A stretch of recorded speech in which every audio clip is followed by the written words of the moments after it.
I'm putting Dr. Lea 377VC Whitening and Spot Fading Cream to the ultimate test.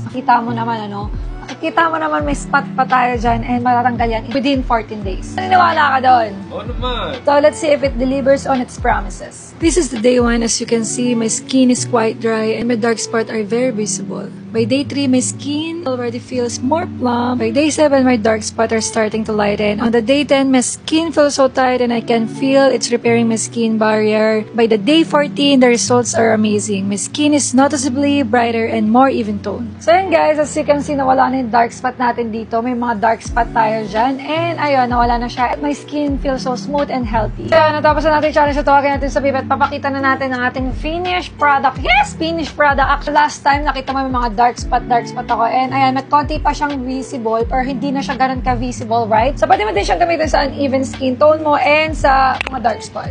Okay, go! masubukan. So guys, kaya ano pa inaantay nyo? I-check out yun na yan dyan sa ating yellow basket.